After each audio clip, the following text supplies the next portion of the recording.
Heute ist ein schlechter Tag, denn die Unterschale und die Oberschale, die Verbindung hier drin, die bröckelt langsam auf.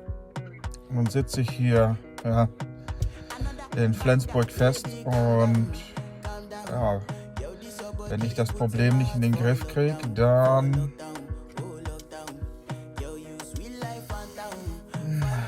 wird es schwierig weiterzumachen.